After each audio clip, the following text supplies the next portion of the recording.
Hey world, I'm Chinagona. This is my friend Jason. Hello. So Jason and I are what? Comedian Yeah, we're like professional comedian colleagues. colleagues. We don't work in an office, dude. I don't Fine. You're my stand-up best friend. There we go. I like that better. Stand-up best friend. Not your only one. I know you have other stand-up best friends, so I'm not going to get all weird on you. But yeah, not colleagues. Boring.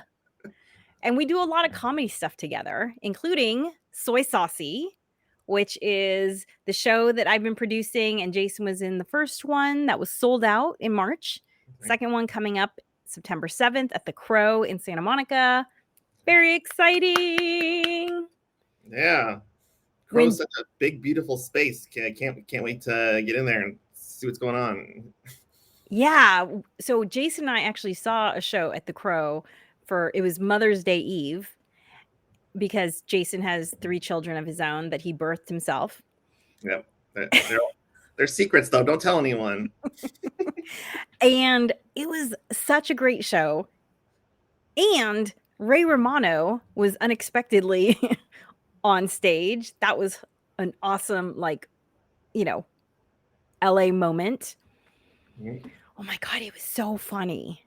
So funny. To be able to just get up on stage, like someone, so they just pulled him off the street. And to be able to get up on stage, how long was he up? For like 20 minutes or something? Yeah, it felt like less. That blew by. I was captivated every single minute of that. It's crazy.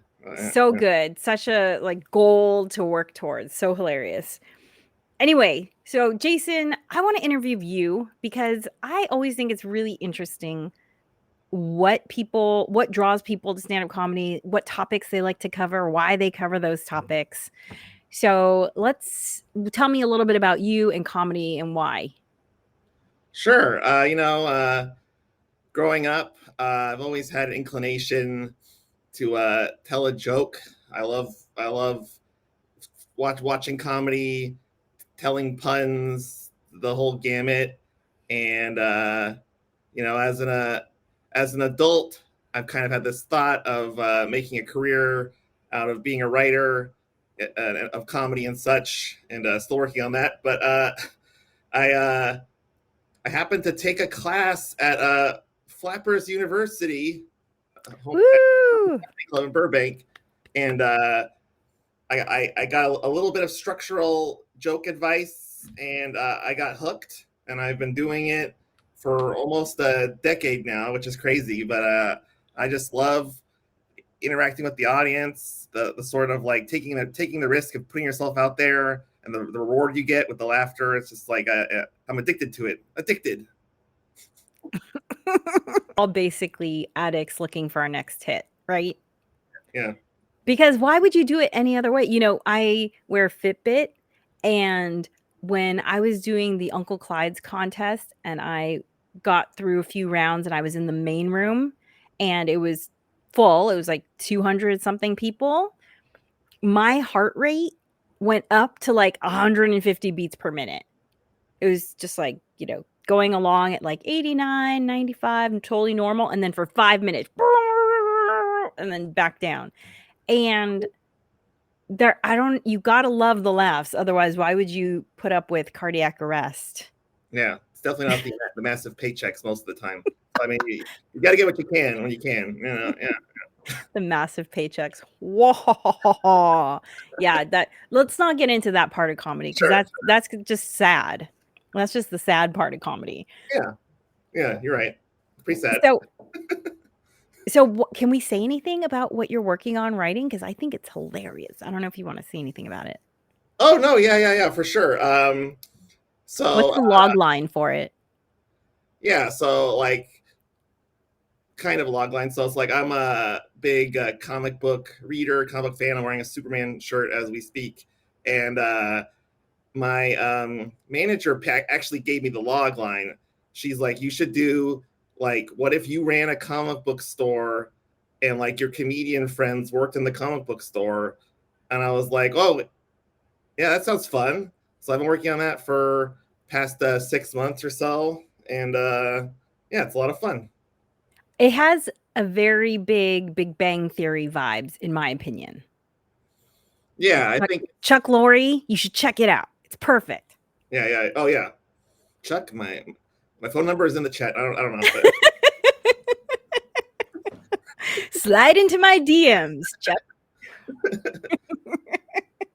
By the way, I literally never see Jason without some sort of graphic tee. Always. I don't even know how much closet space do you have for all I don't think I've ever seen a duplicate on you.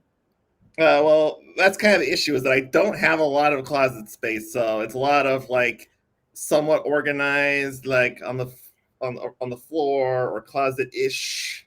I must have floating around hundreds of comic book shirts over the years, and every year I go, Hundreds? yes, Oh my gosh. every year I go to Comic Con, I'm always looking for more because I don't process that the shirts I buy have to go somewhere. Problem. You have closet blindness? Yes, exactly. Yeah, I have.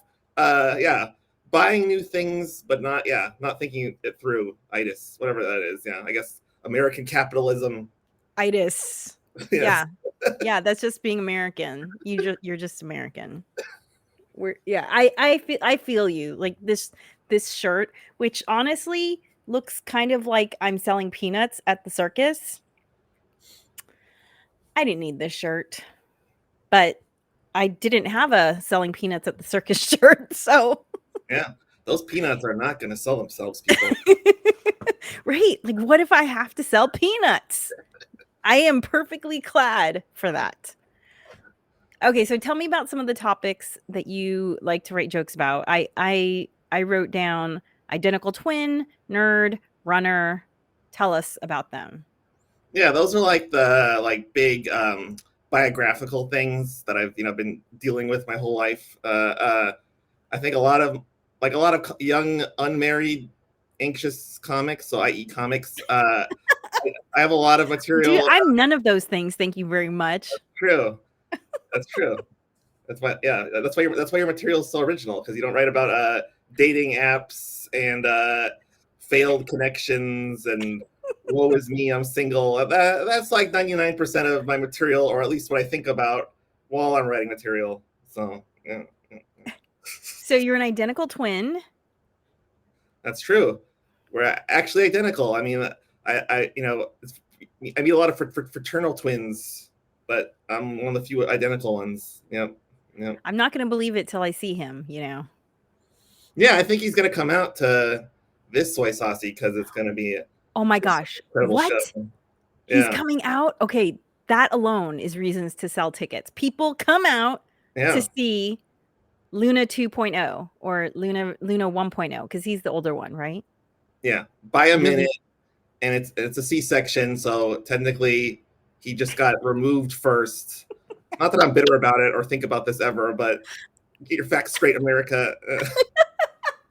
Oh my gosh, I can't believe I haven't heard that joke, Jason. I I know. It's just, you it's just sitting. you Yep, you have it out for that doctor, huh? yep. Okay, I want to hear that as a joke. That's hilarious. So you have an identical twin.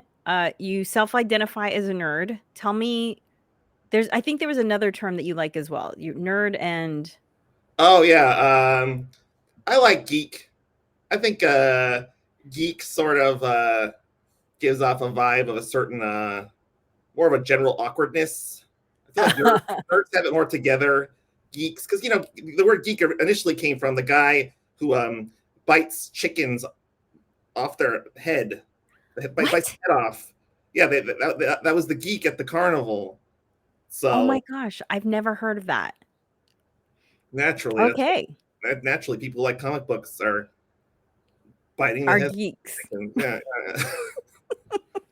I identify as a nerd as well. So I can because I wouldn't call myself a geek, but I would definitely call myself a nerd. yeah, that's fair. So yeah, that distinction, I can see that distinction. Okay. And then you're also can you show us the runner legs that you are famous for? Oh yeah. By the way, with Jason, just like, can you? Oh, after you do that, yeah. Go ahead, show. Woo! It's a deal. 500 pounds of steel. Yep. By I the think way, I don't think I've ever seen you in any other outfit than a graphic tee and shorts. no, yeah. Occasionally I wear pants, but since the summer started, forget about it. I'll see you in 3 to 6 months. But yeah, this I is don't it. think I've ever seen you in pants. It's pretty I rare. It's pretty I rare. I mean, why would you wear pants with calves like those, right? That's true. That's my issue. Is not enough women see me from the leg down first. I would really improve the impression. I think.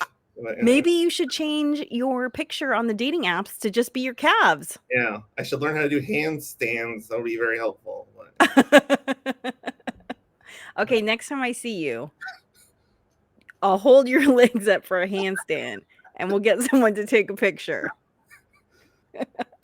I like it. I like it. So what are some other topics you like to write about in comedy? that's a good question. I've sort of been 1 foot in, 1 foot out about it, but I like sometimes to write about my mental health. I'm doing very well right now. I don't even consider myself really to have a mental illness, but my issues with bipolar disorder and taking lithium and stuff like that, I think could be helpful to some people. I've written a ton of jokes about it, but at the same time, that's just something that I think about and have sympathy for people who are going through similar issues. Could be helpful. I think it's radically helpful. I mean, Maria Bamford's bio, have you read her autobiography? No, I mean, of course, I've seen a few of her sets and stuff, but no, I haven't read her book yet. No.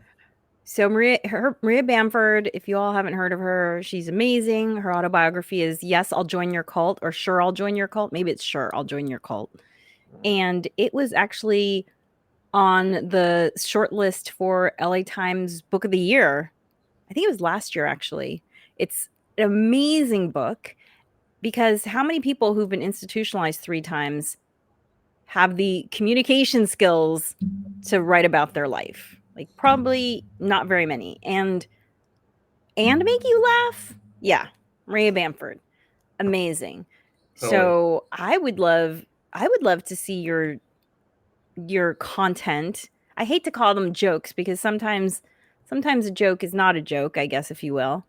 I'd love to hear your content on mental health. That's your experience, and I'm sure you have an interesting outlook on it. Yeah, I mean, I think I'm sure Maria Bamford at some point had the same thought, which is like sometimes when you have emotions that are like negative or maybe not quite traumatic, but you don't want to dwell on them too much. Sometimes it's hard to pull that back with that sort of like balanced point of view you need for joke writing. But it's Mm. definitely a challenge worth considering. But yeah, Well, maybe it lends itself more to the written word than the spoken word too. Maybe you could anyway, write a column about it or something. That would be really interesting. totally.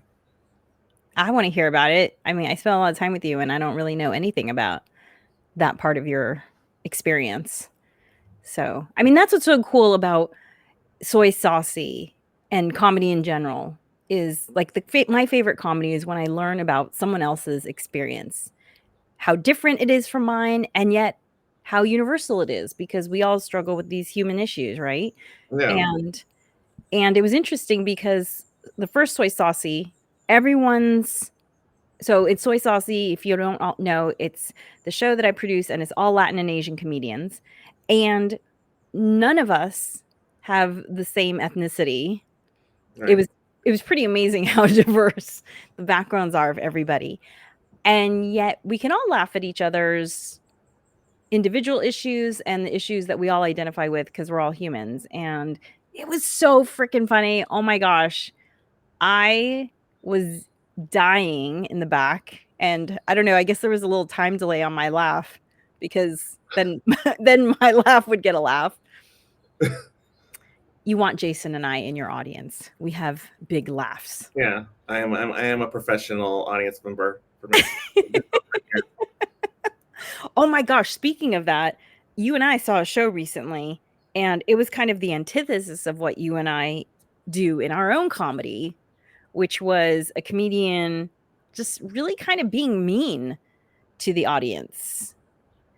Yeah, And that was interesting because he I don't know if that was his strategy from the get-go. I felt like I didn't get to see any of his stuff. Like I didn't know anything about him at the end of the 10 minutes. All I knew was how he felt about this person who had said something that honestly, I think he actually misinterpreted personally. Like I don't think the audience member meant that. yeah. Um, I think it's an issue I've had.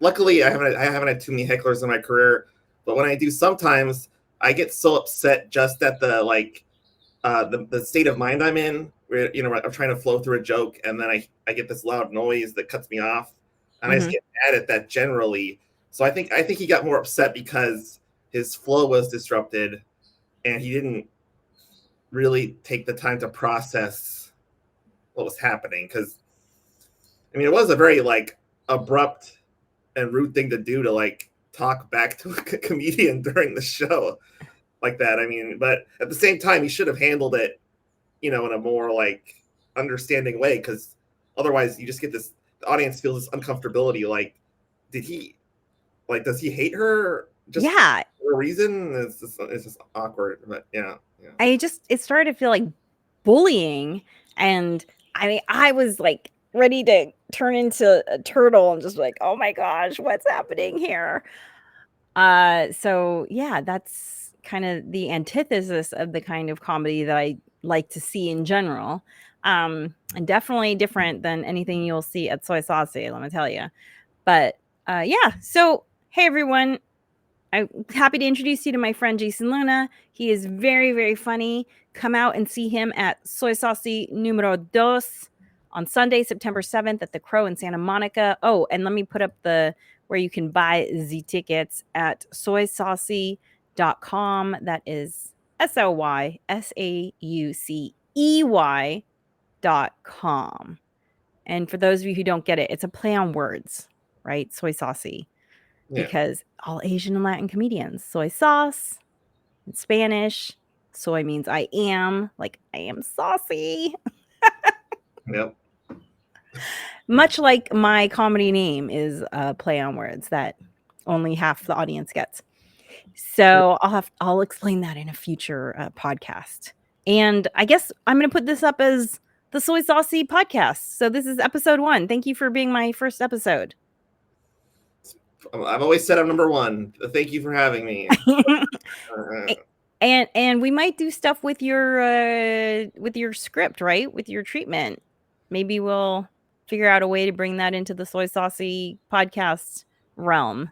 Speak it into existence. Chuck Lorre, we're out for you. Absolutely. The script is at the ready. Okay, bye, Jason. Thank you. Bye, Chinagona. Thank you.